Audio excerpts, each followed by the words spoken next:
Hey, welcome back to my channel, guys. Jumping into fountain pen reviews. I've been wanting to get into these for a while, so I'm going to start off with one of my favorite pens, the Visconti Opera Master Amber Tortoiseshell. I bought this pen back in September of 2012, and I have been in love with it since the day I got it, and even more so after I customized the nib. So let's get into it. I hope you enjoy it. Let me know if you got any questions. Here we go. So starting with the back end of the pen, it's 8-faceted screw top. So it's metal. As you can see, it's number 861 of 888. Here is the piston mechanism. As you can see, there's some resistance, and as soon as the snap happens, it creates a reverse vacuum that sucks up the ink inside of the body. And then once you're done, you just screw it back down. So here's the cap, also 8-faceted Visconti on the both sides of the clip, gold trim, and this one is just a very nice rugged cap. I went with my initials on the top, so some folks can opt for that if you choose to.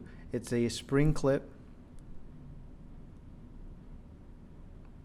and that's just kind of a view of it from different angles.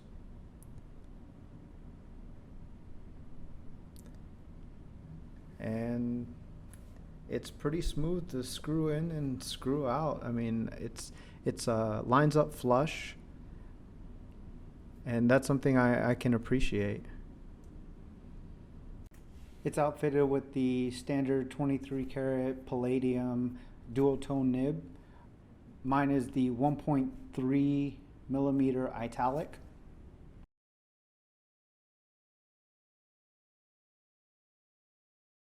So this pen comes with the dual reservoir. So you have a bottom reservoir that holds a bit of ink that's used for your normal writing, and then the body maintains the rest of the ink, so you kind of refill the bottom one as you need it.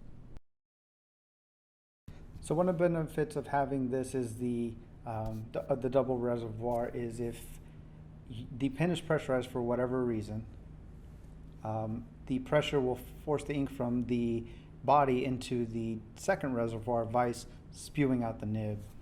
And the cap, it is postable, although I generally don't post my pens.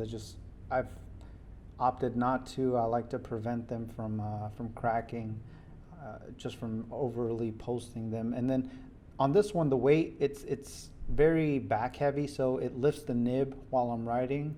So on this pen, I wouldn't recommend posting it. It's a good enough length that you normally shouldn't have to.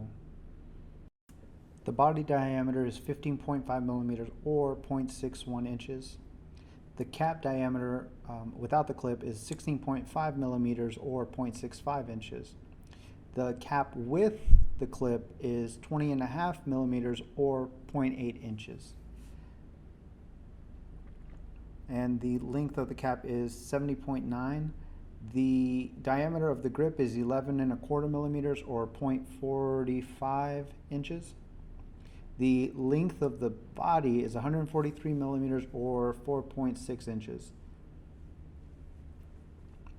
The length of the cap is 71 millimeters or 2.8 inches. The nib itself is 24 millimeters or close to 1 inch.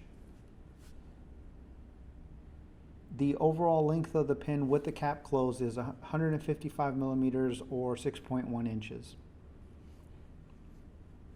The overall length of the pen posted is 187 millimeters or 7.4 inches. Now this is a hefty pen. The body itself is 39 grams or 1.4 ounces, and the cap is 21 grams or 3/4 ounces. The overall weight of the pen is 60 grams or 2.1 ounces, and the max ink capacity is approximately 3.4 milliliters. All right, so we're gonna go ahead and ink this up. I'm gonna use the Mont Blanc Mystery Black. I'm limited on ink, so it's either this or the Pilot Blue Quink. I prefer to use Diamine Macassar in this. I love the shading and the color, and it matches very well. So to fill it, you just unscrew it, pull the plunger out. You could do it in the pen. I'm sorry, you could do it in the bot with the nib already in the ink and then pull the plunger out. But either way works, and you actually might get more of a fill if you open it inside of the ink. So the problem was I extended the lever and there was a lot of air buildup, and the reverse pressure didn't suck up some ink, so it took me 2 times to fill it.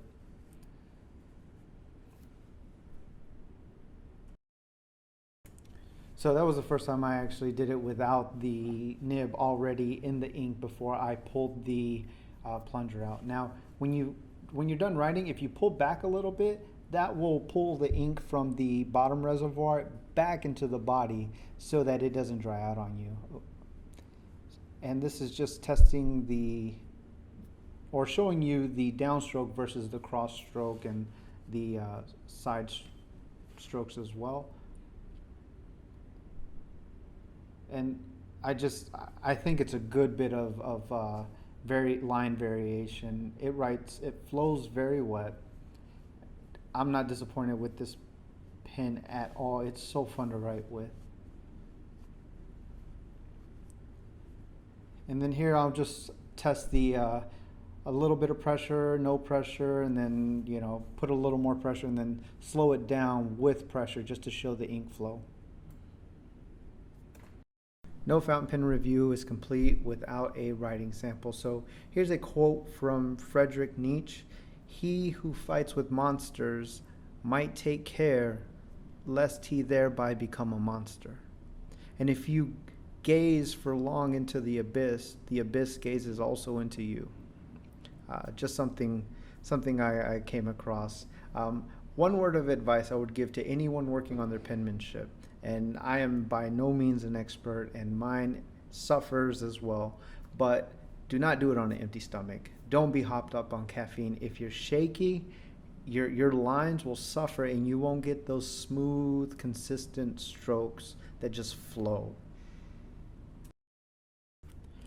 And this pen it glides across the paper. It's so smooth, and that took a bit of work, and I took my time on it when I was initially working with the nib and getting it tuned just how I wanted it. And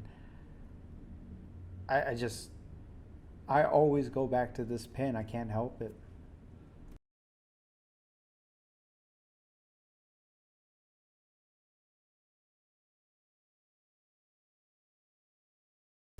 Now you could say that I'm over flourishing or anything, and in a way I am, because I'm practicing the cross on my T's. I've been experimenting with different variations of how to do that and whatnot. So I've seen some handwriting that I really came to admire, and I have sheets upon sheets upon sheets of paper that I have just been practicing my single stroke to get a nice smooth line. Now, I've got a few lights on this setup here, and if you can just see how wet this pen is writing, and it's drying relatively quick. The Mont Blanc does well with that, but look at the reflection off of the ink there on some of the downstrokes. Now, I could push this pen a little harder to get a little more line variation out of it, but I mean, that wasn't the intention behind the nib, and that's not what it's designed for.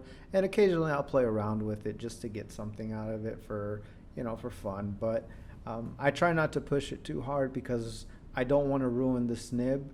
I haven't been customizing in a while. I haven't been working on them, and I don't have any tools with me to repair it, so I'm trying to minimize that. And here's just a kind of close-up of what you just saw me writing.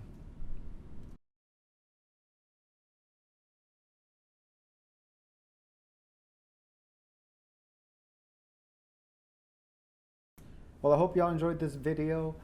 This is my favorite pen. I love writing with it. It's my signature pen.